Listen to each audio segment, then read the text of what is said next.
Defending Israel with David Harris on JBS is made possible in part by a generous gift in memory of Eric and Mira J. Spector, the Paul and Lynn Late Family Foundation, To Life, to Love, Barbara and Bob Goodkind, the Patricia Worthen Ullman Foundation.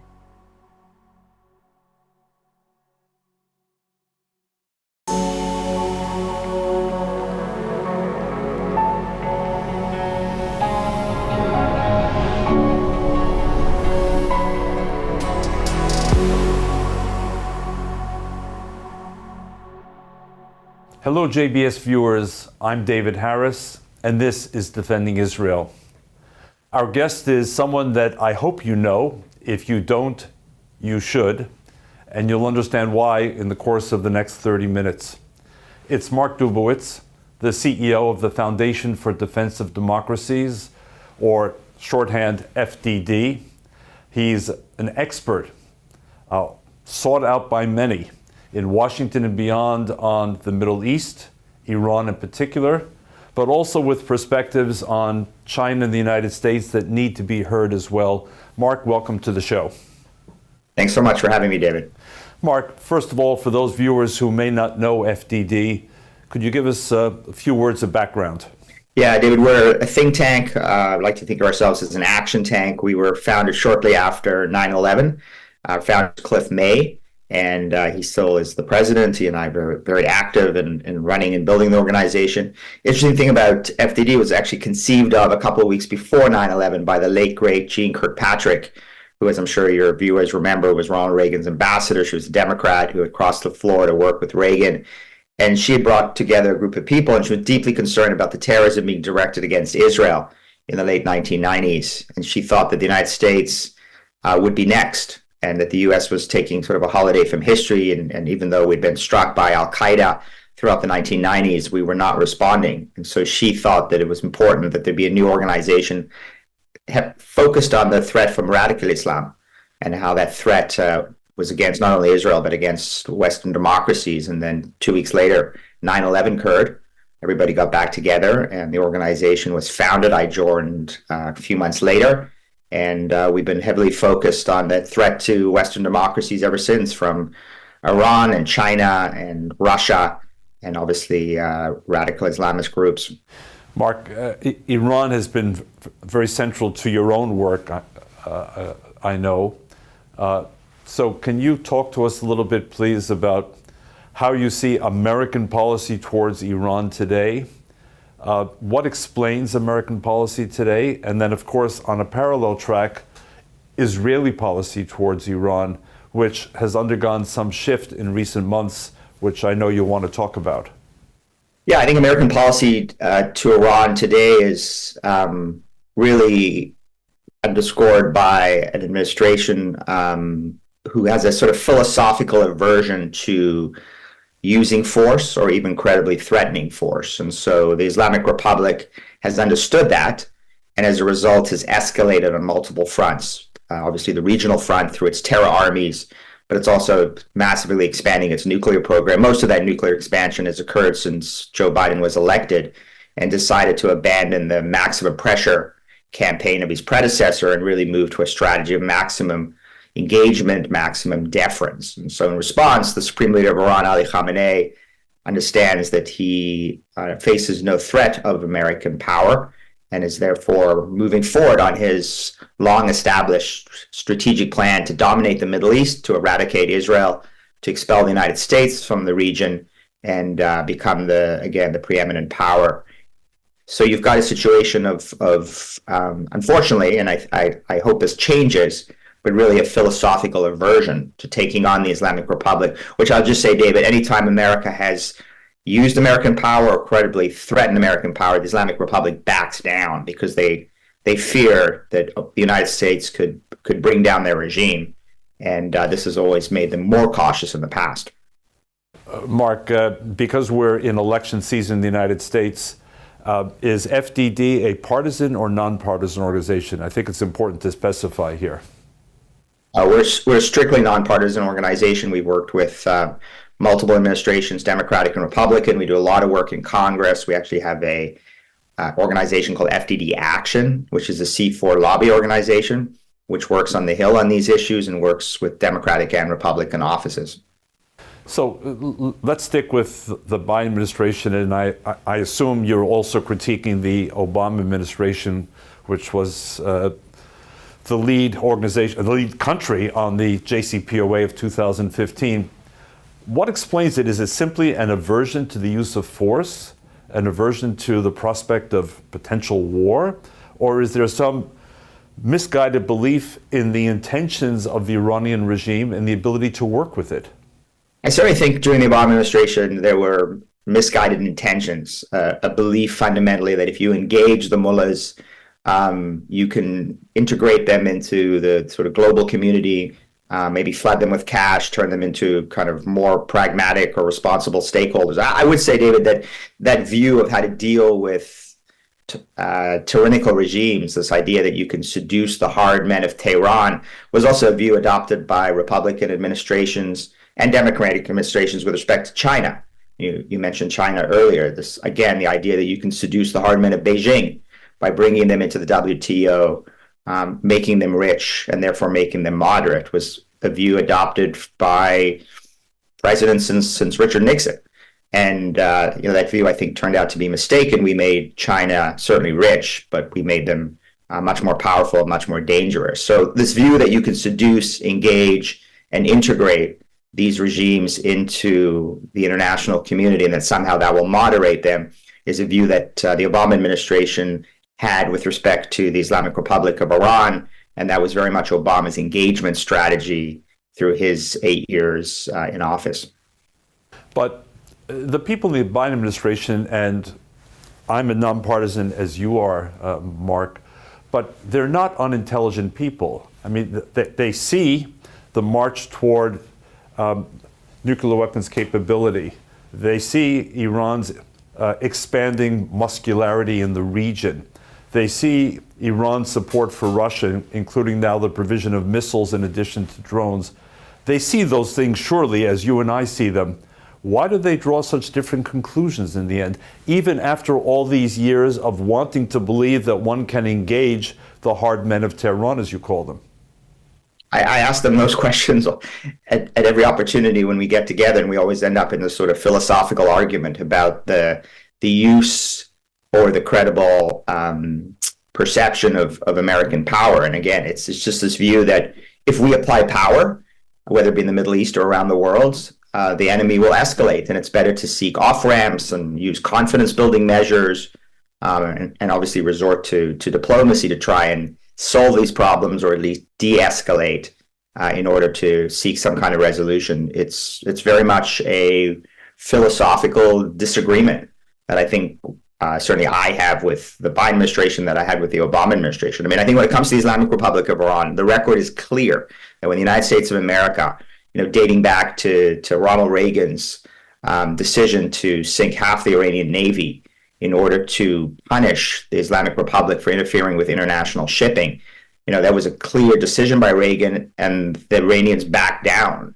When George W. Bush invaded Iraq and disposed of Saddam Hussein in a very short period of time, after the Iranians had fought a brutal 8-year war with Saddam, they stopped enriching their nuclear program and suspended enrichment for the first time. And so there's numerous examples.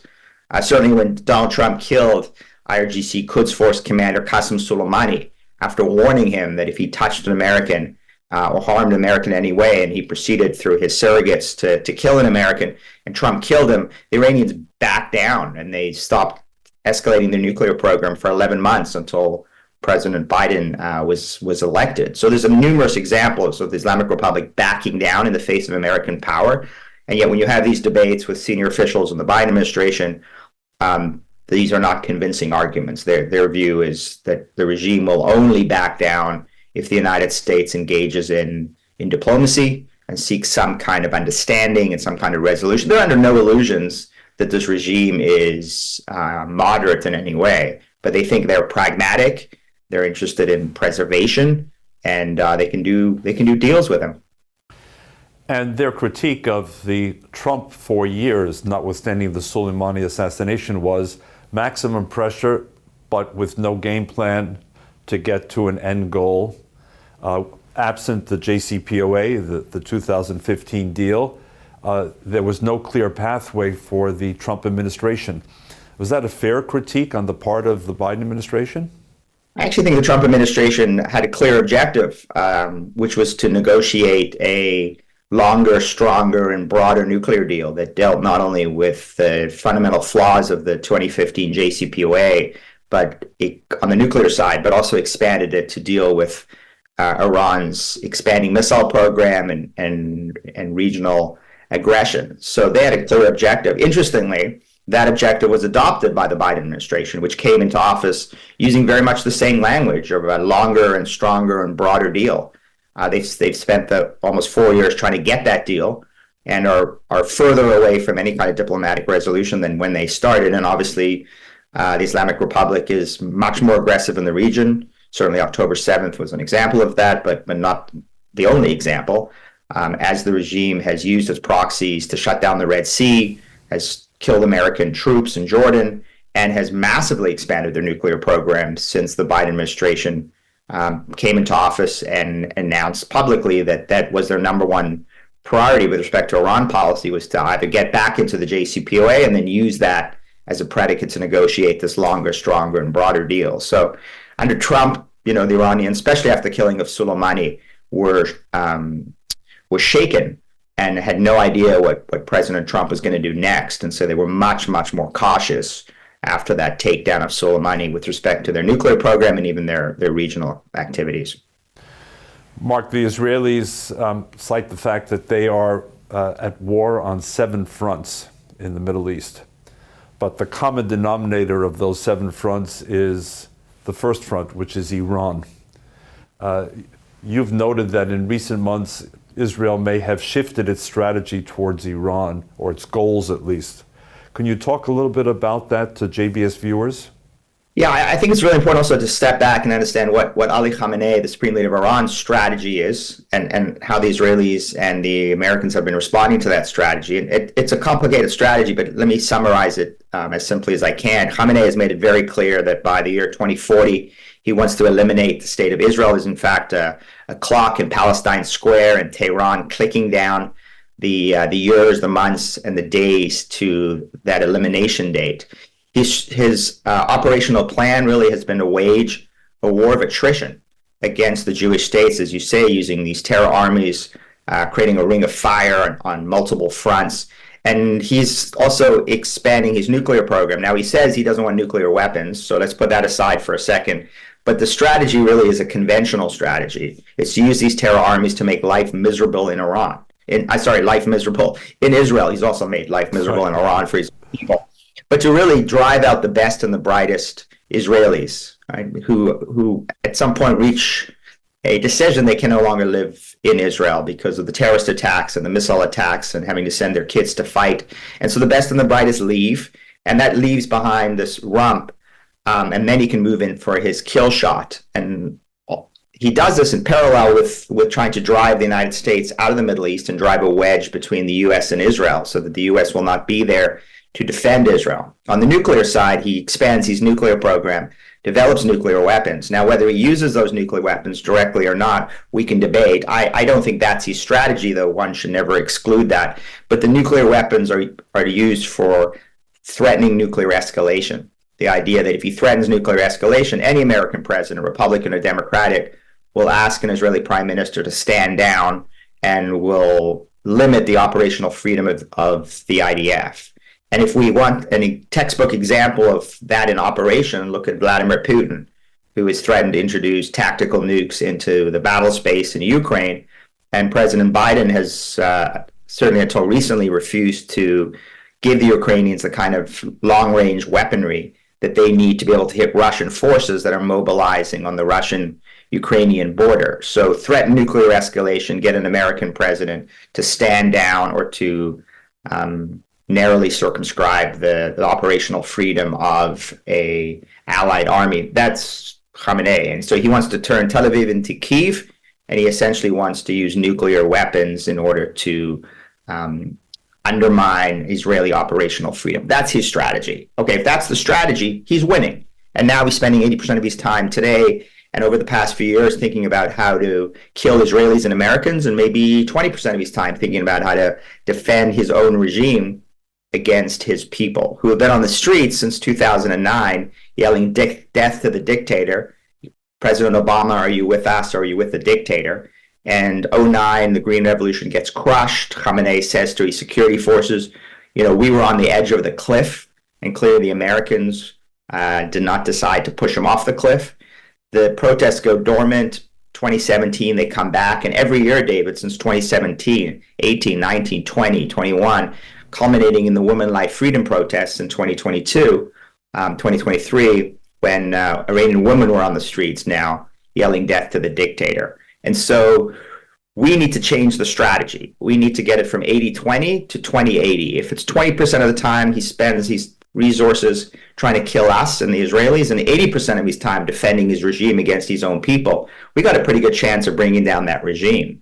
But at minimum, we need to change 80-20 to 70-30 to 60-40 to 50-50. I mean, this idea that we can allow Khamenei to be on offense while we and the Israelis are all playing defense against these terror proxies is a losing strategy. I think it's taken many years for the Israelis, I think, to really fundamentally understand that. It took October 7th, it took April 13th when Iran attacked Israel, but now they are making toppling the regime a central pillar of their national strategy. That's a welcome change, and it's been many years in the making. And from your perspective, and you know Iran well, in fact, so well that you've been formally sanctioned by the Iranian government, I believe, as you have been by the Russian government, which is a kind of double honor in my book. But how realistic is it to talk about regime change in a country as complex as Iran is? Yeah, and again, the phrase regime change tends to freeze the minds of American and even Israeli policymakers who think of regime change as Iraq or Afghanistan, or in the Israeli case as Lebanon. So to be very clear, this isn't about 500,000 mechanized U.S. and Israeli troops invading Iran, right? This is the Reagan strategy that Reagan used very successfully in the Cold War against the Soviet Union. It's using external pressure against the regime, and it's supporting people behind the Iron Curtain in the case of Reagan, behind the Islamist curtain in the case of the Islamic Republic, and supporting these people who despise their regime and giving them the means to take on this regime, to weaken it, to restrain it, and in Reagan's case, history smiled on him to bring it down. How realistic? I think it is realistic. It's certainly sensible to go on offense. It's certainly sensible to weaken your enemy and distract your enemy and have your enemy fight our proxies rather than allowing the enemy to use their proxies to fight us. I mean, we literally have millions of proxies inside the Islamic Republic. They are the Iranians who want to bring down the Islamic Republic. And so I think it behooves us to support those people. And if history doesn't smile on us and the Islamic Republic still stays in power, at least the Islamic Republic and Khamenei and his shock troops are distracted, having to use resources to defend the regime internally. And the Israelis and the Americans, if we get smart about it, can be on offense against this regime. Mark, among the more recent developments, at least from where I sit, are the growing interest of China in the region, and obviously the renewed interest. I mean, there was the interest of the Soviet Union, then there was a lapse during the Yeltsin years, and now the renewed interest of Russia, including the collaboration, perhaps on nuclear, certainly on missile and other fronts with Iran. While the U.S. keeps talking about wanting to pull back, and while our own national defense appears to be weaker than it had been even some years ago, talk to us about the big power game in the Middle East, Russia, China, and the United States, and where things stand. So there's a clear axis of aggressors that has emerged in recent years, and that is China, Russia, and Iran. These are three countries that are working much more closely together, as you suggest, militarily, economically, working together on sanctions busting, especially the Chinese helping the Iranians and the Russian sanctions bust. And the relationship has gotten much closer. And in the meantime, as you said, China and Russia have moved into the Middle East, taking advantage of this perceived vacuum as the U.S., since Obama has talked about pivoting out of the Middle East and concentrating our forces and resources in the Indo-Pacific to counter China and to defend Taiwan. And so along with that, we've really starved our defense industrial base over the years. And again, I think this is a bipartisan problem, which is now being recognized, thankfully, both by Republicans and Democrats. But we're going to have to make some hard choices about how we spend our money. And clearly, the Chinese have been spending billions of dollars building up a military to not only take over the Indo-Pacific, but to move into other areas of global responsibility where the U.S. has been preeminent. And the Middle East is certainly a major priority for the Chinese, for energy reasons, for geostrategic reasons. So we may wake up having pivoted out of the Middle East to discover the Middle East is now dominated by China, by Russia, and by Iran, with enormous implications for our allies and for our economic and national security interests. That's a huge dispute, a huge fight in Washington.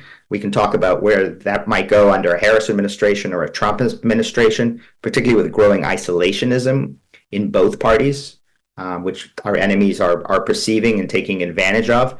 But certainly when it comes to Israel, the Israelis have got to assume and plan as if they're alone, and then we'll be surprised on the upside when they discover significant U.S. support. But if they plan as if they have U.S. support, they may be devastated on the downside when they discover that we are massively distracted. We're reallocating our resources to the Indo-Pacific, and/or there's a president in the White House who doesn't have the same connection to the defense of Israel as their predecessors have had. And to JBS viewers, I would simply mention, in the context of what Mark just said, that in this week's Wall Street Journal, there is the weekly column of Walter Russell Mead, which I think is a must-read, and his essential theme is we are closer to World War III than at any time since the Cold War, and for many of the exact same reasons, Mark, that you've just been describing.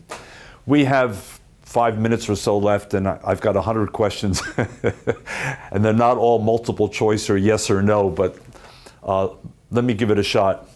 Qatar, major non-NATO ally of the United States, designated by the current administration, and yet at the same time, major funder of the Muslim Brotherhood and Hamas.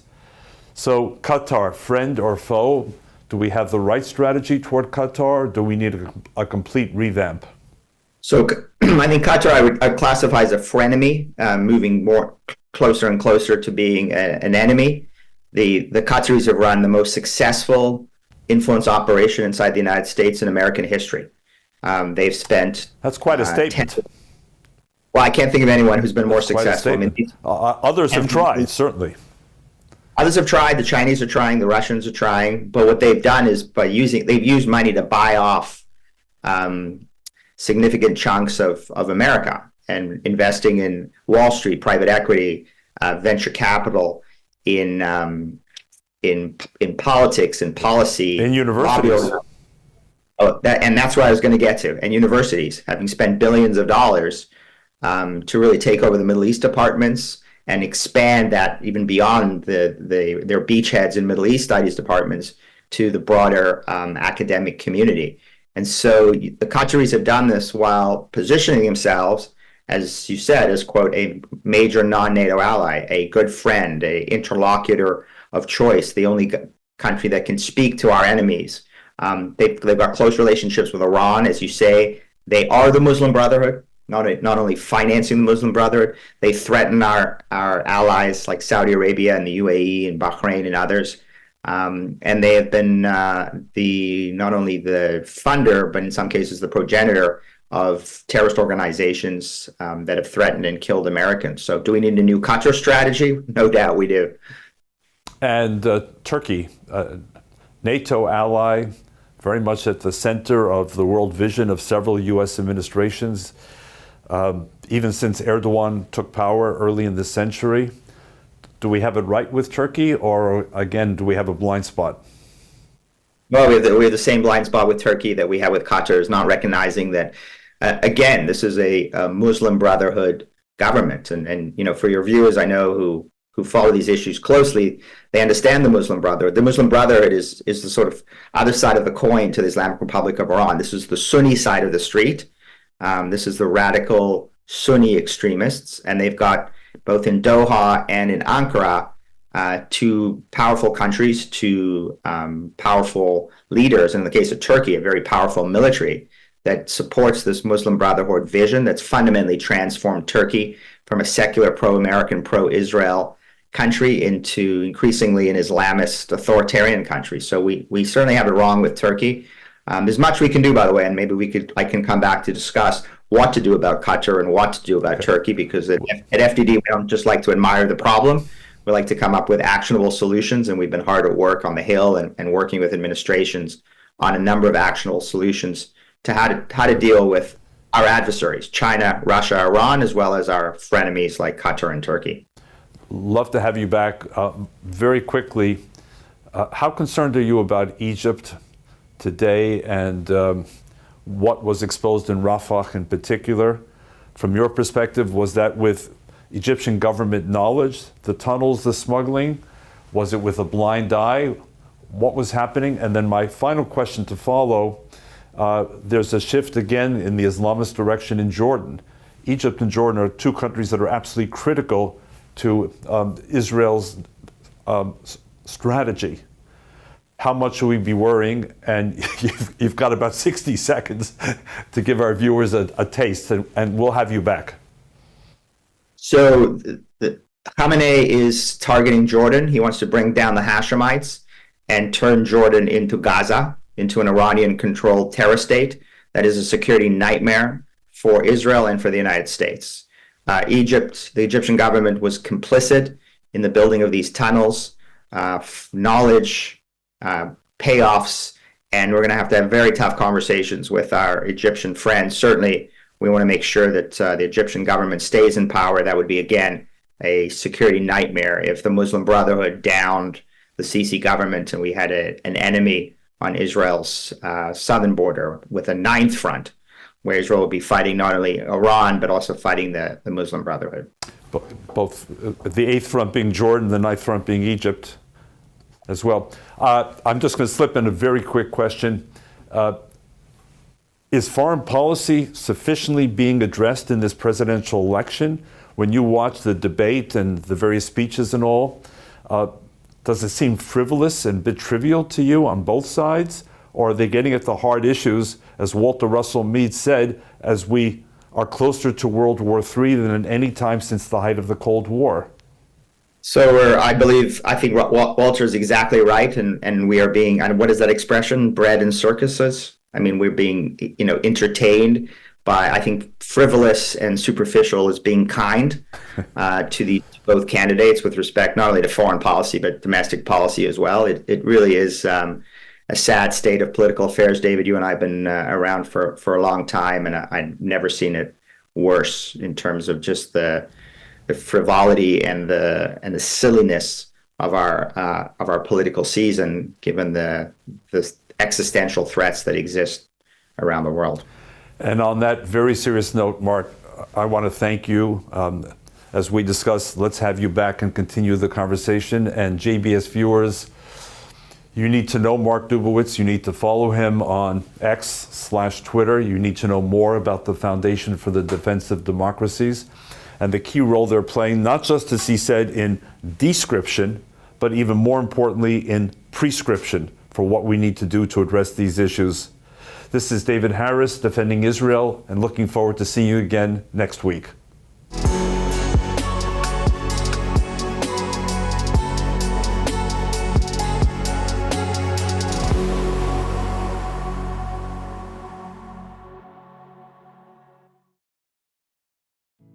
JBS is made possible by viewers like you.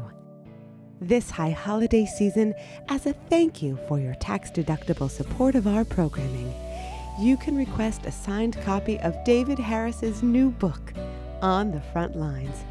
simply visit our website for details. We thank you for your kind support.